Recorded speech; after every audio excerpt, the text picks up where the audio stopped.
Okay, today's lesson is solving equations with variables on both sides. And I'm going to do a few examples with you and then let you try some of them on your own for the daily assignment. So let's start out with example 1. And what we're looking at is we're still solving equations, so we still want to follow all of the general rules where we locate the variable and we see what's being done to it, and we do the opposite to both sides. Remember, these are equations, so we want to keep both sides balanced and equal all the way down until we get to the final answer. So the difference with these equations is that you're going to have a variable when you start to out the problem to locate the variable. You're going to have one on each side of the equal sign. So we have to figure out what to do about that before we can finish the rest of the problem. Once that's resolved, the rest of the problem works the same way we've solved the other equations that we've been doing. So I think once we get past that first step, you'll be fine and it'll just flow nicely. But let's start off with example 1. 5a minus 5 equals 7 plus 2a. Now, there are different ways to teach this, and I'm not saying that any of them are not good. As long as you're doing it correctly, there's nothing wrong with what way you choose to do it. But the way I try to choose to teach it is to make it as easy as possible for you so that the steps just are, you get in a habit of just doing the steps one after the other, and they're easy to do. So you may get to high school next year and your teacher may show you a different way to do this, and that's fine. There's nothing wrong with that, and that's perfectly a good way to do it. But for this year, and especially since you're first learning this, I think it would be a good idea just to follow the steps that we do so that you can get in the habit of being able to do it and understanding what you're doing. So when we start out with example 1, we notice that the first thing I notice is that I have two variables. On the left side, I have a 5a, and on the right side, I have a positive 2a.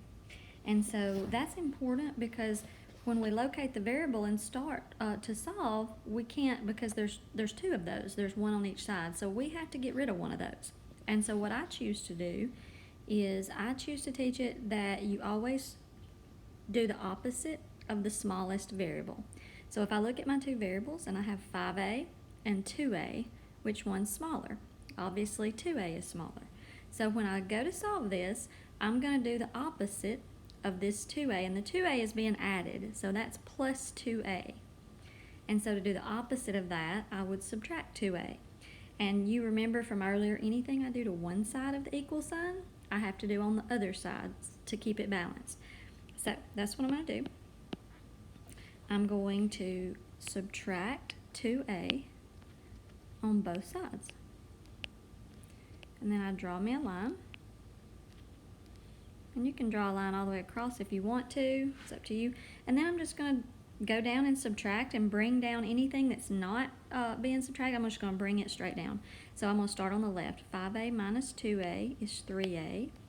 Bring down the minus 5 because we didn't do anything to it. Equal sign. Bring down the 7. We didn't do anything to it. And then on the right side, we've got a plus 2a minus 2a. And if you took a positive 2a and subtracted 2a, it would give you 0. Because anytime you take something and subtract itself from it, you get 0. So if we need to put a 0 here, we can. But obviously we have a 7 on this side, so there's no point in putting plus 0 because that still equals 7. So in this case, I'm just going to mark that out. Now I have a two-step equation, which you've already worked many times, so we're just going to pick up and solve the rest of this as a two-step. So to solve the rest of this equation, my variable is 3a. My variable is a, it's being subtracted by 5 and multiplied by 3. So I'm going to get rid of the subtract 5 first. So I'm going to add 5 to both sides. And then I'm going to bring everything down, so that would be 3a. The minus 5 plus 5 will go to 0, so it cancels. And 7 plus 5 is 12. And then I'm going to do one last step. A is being multiplied by 3, so I'm going to divide both sides by 3. 3 divided by 3 will cancel out because that equals 1, and 1a is the same as a. And then on the right side, 12 divided by 3 is 4. Once you get your final answer, we'll circle it or put it in a box so that we know where it is. And to check one of these, I'm going to check these for you. To check an answer, all you have to do is take your answer And to check it, plug it back into the original equation for the variable a. And in my original equation, since I have an a on the left side and an a on the right side, I still have to plug it into both.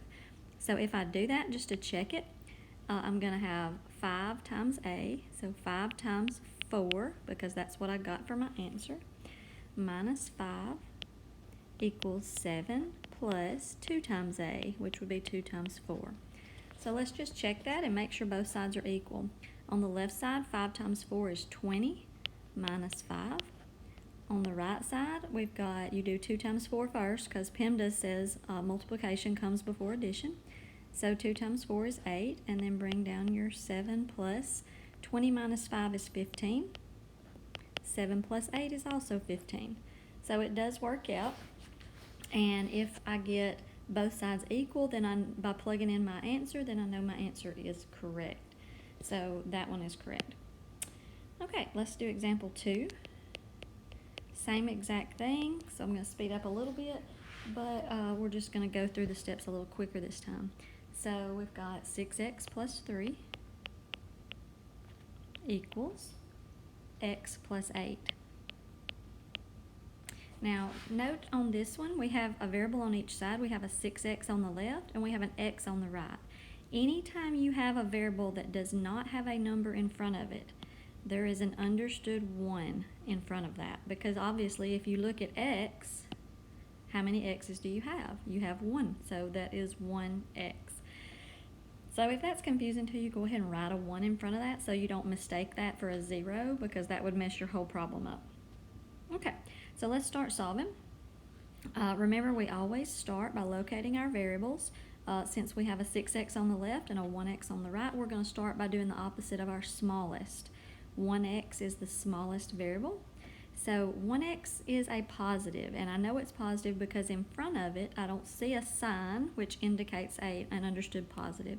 So the opposite of that would be to minus or subtract 1, not x, I'm sorry, 1x, not a. Do the same thing on the other side to match it, because we have to keep these balanced.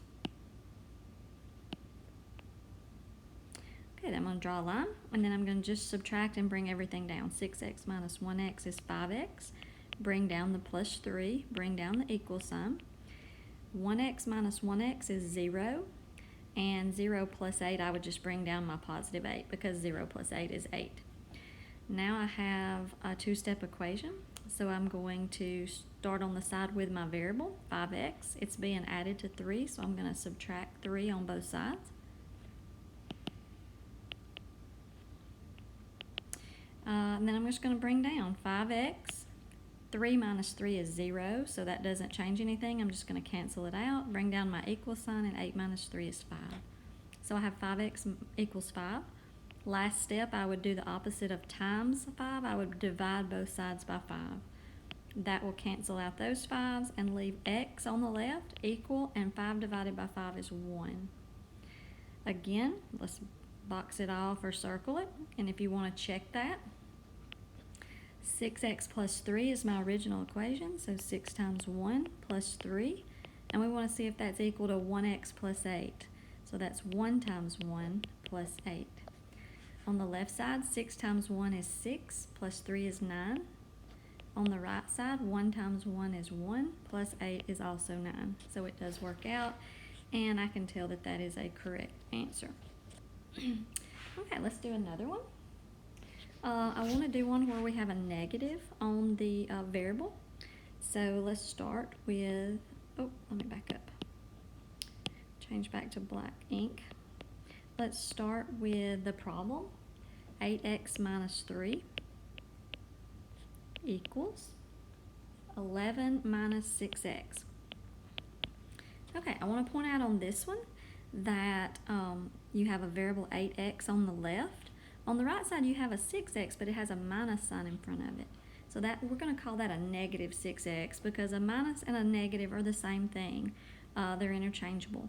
So when I go to start working this problem, and I'm trying to determine which is the smaller variable to do the opposite of, obviously a negative is smaller than a positive. So negative 6x is smaller than 8x. So I'm going to do the opposite, and I'm going to add 6x to both sides. When I do that, I'm going to bring everything down. Let's draw my line. 8x plus 6x is 14x. Bring down the minus 3. Bring down the equal sign. Bring down 11. And then minus 6x plus 6x is 0, so that cancels because 11 plus 0 is 11. Now you have a two-step equation. Add 3 to both sides. And that would give me, 14x minus 3 plus 3 is 0, so I'll just cancel it. And then 11 plus 3 is 14. Divide both sides by 14 for a final step, and you get x equals 1. These 14s cancel because you have an x to come down. We don't want to cancel them on this side because we don't have anything to bring down, so 14 divided by 14 is 1. Again, you can check that. I'm not going to check this one because I've checked the last two with you, so I've shown you how to do that. But as always, anytime you're doing a test or a quiz, I would encourage you to go back and check your answer. Or if you're doing homework and you're just not sure if you did it right, check it and you'll know. The good thing about equations is you can always check and see if you got them right just by plugging in, and so that makes that pretty easy. Okay, one more and then I'm going to be done. So to do one last example, we'll call this example 4. I wanted to do one that you might see on homework or test, and sometimes, even though this is the same, sometimes it causes a little confusion for students, so I wanted to work this one for you. Okay, so just as before, we're going to start by locating our variable, and we notice that we have a 3n on the left and a 7n on the right. So when I do, I know 3n is smaller, so I'm going to choose to do the opposite of that on both sides.